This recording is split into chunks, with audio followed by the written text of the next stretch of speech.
So, Matthew, I took your comment, your hurtful comment about the space sims and strategy games to heart, and I went out and found something a little different to show you. Wait, what was my comment about the space sim games? I've forgotten. That every single game we cover is a space sim, or a strategy game in space. Ah, so you found, what is it, like Simon Says? I found Sentris is what it's called. You caught me off guard there for a moment with your your primary school references.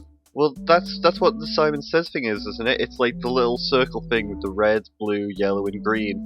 And you have to go like red, blue, yellow, red. That's what this looks like. I thought Simon Says was the game where kids sat around the schoolyard and was like, Simon Says, suck my dick. Was that just my childhood? Well, you've got to do that because Simon said it. Exactly. Mr. Simon got fired after that.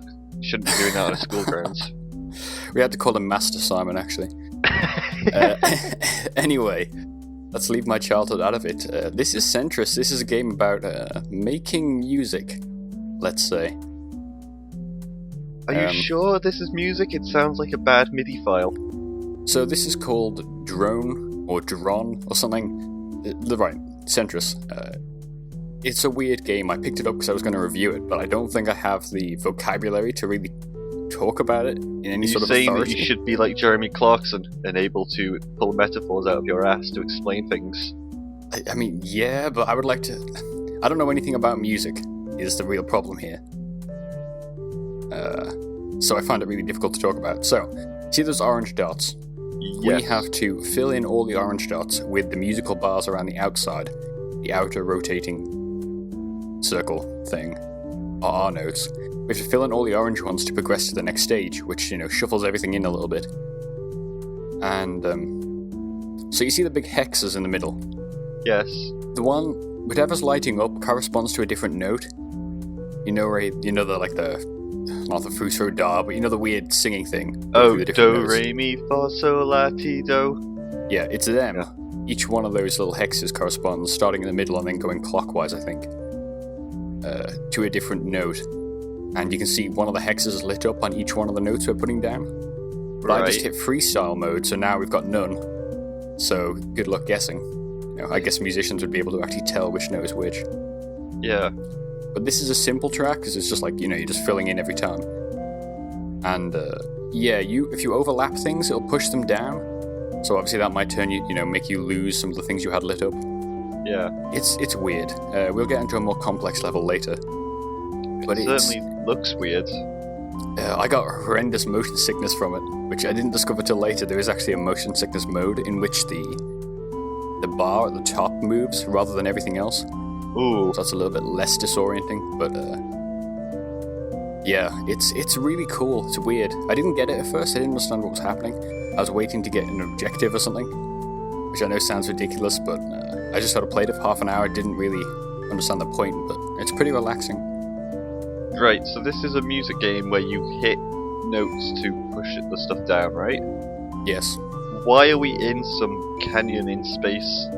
The dreamscape. There's a load of different dreamscapes. Maybe there's like 6, and you can rotate the colours off them and stuff. And I had a hots for the canyon. There's some bamboo trees. There's all sorts. I think we'll take a look at it in a bit. It's only like £10. Full confession, I'm a fan of the creator Samantha Kalman. So collusion and all that. I don't know who that is. She's real cool.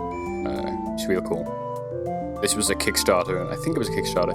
It's been in early access for a year, so it's finally come out. I'm still confused at what's happening, but okay. Exactly. So there's different instruments. We've only got one here. We've only got the orange one, of weird flute sounds. And you just sort of fill it in. All right, so that was the drone/drone/ whatever. But there's a lot of different tracks, and you can remix them. So these are the different remix settings now. You can change the tempo, so how fast the song's going. Which voices are the instruments you're taking in. So we only had one there, we only had the orange one. But there's 12 different instruments, and you can have up to 4 at once. And then there's all the scale mode shit that I have no idea what it means. I'm still confused of what's happening. Oh, here's bamboo and a city. Yep, they're the dreamscapes. So, basically you're making music, like loops, basically, and you can export them as WAV files and stuff. This is music?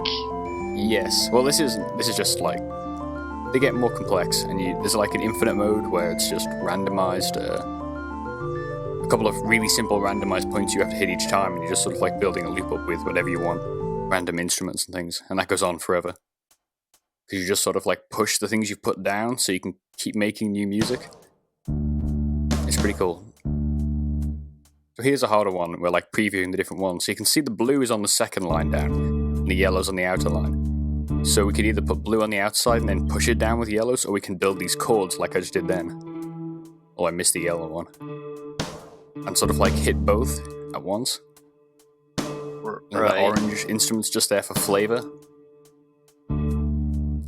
It's a really intriguing concept, because there's no real fail state. You just progress or you don't, you know. And either way, you're making something. It certainly is strange. I'll give it that. It's unlike anything I think I've encountered, and I think that's why I don't want to review it, because I don't know how I would talk about it. Yeah. In a quality kind of way. But I'm certainly glad I checked it out. As you can see, I'm just like completely fucking this one up and missing all the notes. In some ways, with, the dreamscape in the background and just the weird, random, occasional sounds, I feel like I'm high. Yeah, it's got that, like I was saying, when I had like the feeling of motion sickness, it kind of added to it in a little way, which was an odd sensation of being ill and not quite knowing what's happening or what I'm doing. It was unique. That's how you want to play games, just slightly off your head. I mean, could you imagine if this was on VR? Like, just full 3D rotating with a high tempo, just destroying your eyes and your body. Jesus, that's like torture. The CIA will use that against, like, terrorists. Some of the music I've made has been quite torturous, to be honest. Yeah, just get that shit out of there. So yeah, that is Sentris. It's real cool. I don't know if it's good or not, but I enjoyed it. I want to go play some more. It's weird. Do you even, like, play this game? Like, or does it play you? Yeah, well, that's the real question, isn't it? Is anything real anymore, or is it just us in the bamboo forest? Do I exist? Is the air I breathe the same air that everyone else breathes? It's filled with nanomachines because the government's tracking you, obviously. See you again next time.